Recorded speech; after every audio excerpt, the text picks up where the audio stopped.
So hello students, welcome back to my channel. So this is Jia from Jia's Study. So today we have a question that is exercise 12.1 का question number 3. So question number 3 में कुछ parts है, उसी को आज हम solve करेंगे. So look at the questions के क्वेश्चन हमसे क्या बोल रहा है, क्या करना है. So question says identify the numerical coefficients of term other than constant in the following expressions.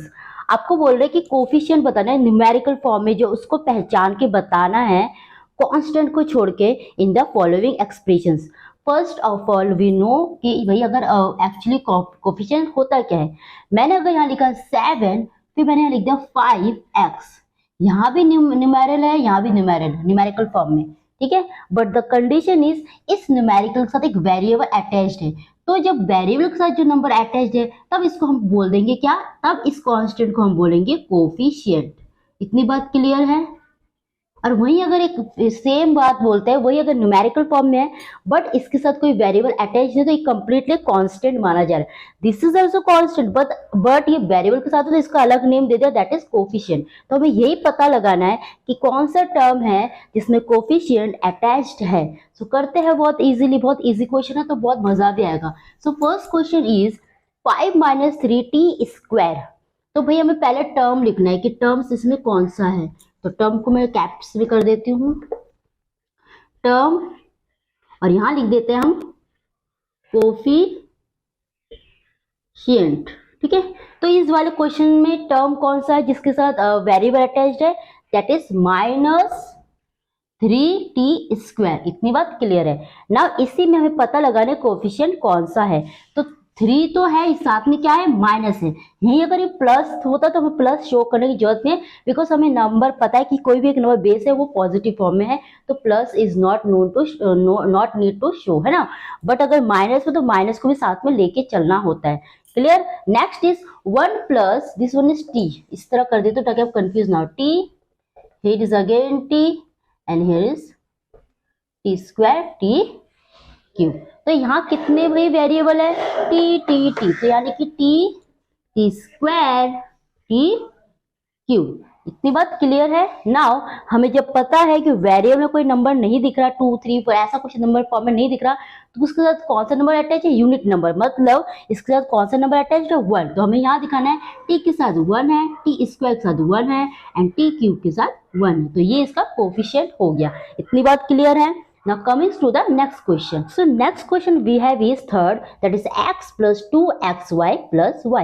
पहले हमें पता लगाना है कौन से टर्म्स है जिसमें वेरिएबल अटैच्ड है. So here is the x, next क्या है जी 2xy and next is y. हम यहाँ पे माइनस में क्यों नहीं लिख रहे, क्योंकि all are in positive form, है ना.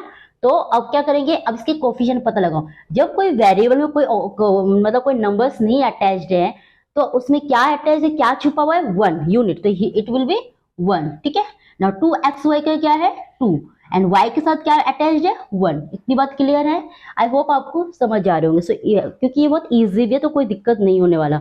Next is 100m plus 1000n.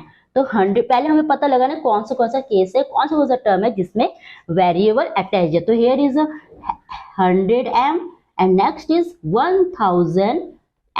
तो भैया अब इसमें हमें पता लगाना है कोफिशिएंट कौन सा है. तो m के साथ जो नंबर अटैच है दैट इज 100 एंड n के साथ जो है दैट इज 1000. ठीक है. Easy. Okay. So next coming to the next question, question number 5. So question number 5 में हमें क्या दे रहे हैं, -p² q² प्लस 7pq. ठीक है. तो अब हमें अच्छी तरह यहाँ लिखना है कि कौन सा टर्म्स यहाँ पर गिवन है, जो कैसे टर्म्स जिसमें वेरिएबल अटैच्ड है. सो करते हैं. Here is -p² q². Is it clear. No next is 7p³ q not q, it is q. ठीक है. अब हम देखेंगे वेरिएबल के साथ कौन सा नंबर अटैच्ड है, साथ में उसका अरिथमेटिक ऑपरेशन भी देखना होता है कि प्लस में है या माइनस में. अगर माइनस में तो साथ में उसको भी लेके चलना है. तो p² q² के साथ 1 के अलावा बाकी कोई नंबर नहीं दिख रहा, 1 ही है, क्यों छुपा हुआ है. तो ये 1 तो है ही, साथ में कौन सा ऑपरेशन आएगा, माइनस. Next is 7pq. तो 7 इज द कोफिशिएंट. इतनी बात क्लियर है, कोई दिक्कत नहीं ना. So coming to the next question again. तो इसको इरेज कर दो इस वाले पार्ट को. चलो फिर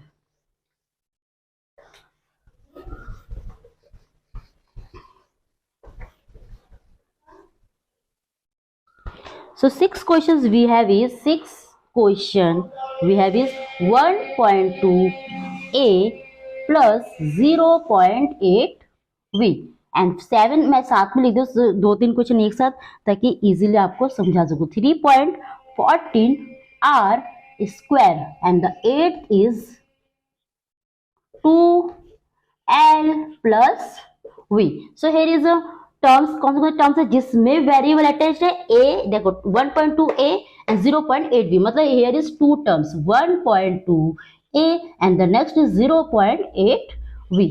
क्लियर. अब इसकी कोफिशिएंट पता लगाना है कि a के साथ जो नंबर वो क्या है 1.2 एंड v के साथ जो है that is 0.8. Clear. Now next is 3.14 r square. इसके टर्म्स क्या है जी 13.14 r स्क्वायर. ये टर्म्स क्यों लिए, क्योंकि ये वेरिएबल के साथ अटैच्ड है एंड हम इसमें कोएफिशिएंट फाइंड आउट करेंगे इस वेरिएबल के साथ कौन सा नंबर अटैच है, न्यूमेरिकल कौन सा है, this is 3.14 and the next question is 2 bracket के अंदर l प्लस v. इसको हम ऐसे नहीं कर पाएंगे, इसको हमें अच्छी तरह ब्रेक करके इसको अच्छी तरह हमें पहले मल्टीप्लाई करना 2l, अगर 2 से l को देन 2 से v को, तो it will become 2l and here is 2v. ठीक है. तो we have l and v is a variable और दोनों के साथ एक एक नंबर अटैच है दैट इज 2 and 2, तो coefficient will be 2 and 2. Easy. So coming to the next question once more. So इसको इरेज कर देते हैं. चलो फिर हमेशा कोई भी चीज को ओपन करके अच्छी तरह इसको एक इसका बेसिक लेवल में लाना है, देन क्वेश्चंस को कंप्लीट करना है. And the 9 questions we have is 0.y plus 0.01y square. तो इसके वेरिएबल क्या है 1 और y, sorry y and y square. तो पहले टर्म्स को लिख देते हैं 0.1y 0.01y स्क्वायर. ठीक है. अब इसके कोफिशिएंट कैसा होगा, 1 के y के साथ कौन सा कोफिशिएंट है 0.1 एंड y स्क्वायर के साथ 0.01. अब यहाँ बच्चे कंफ्यूज होंगे कि मैम तो ये 1 है तो हम इसको दिखाने क्या जरूरत है. देखो 0 है तो 0.1 यहाँ पर है, इसको अच्छी तरह रीड करके दिखाना पड़ेगा आपको 0.1 है. अगर ये सिंपल y होता तो हम जानते हैं कि 1 लिखना है, हमें चीज़ों को ज़्यादा डिस्कस नहीं करना होता, लेकिन 0.1 है, इसको कंप्लीट 0 को साथ में लेके चलना है. ठीक है. So this is the all part of from question number 3 which we have covered. तो coming to the next question that is question number 4 on next class. Thank you.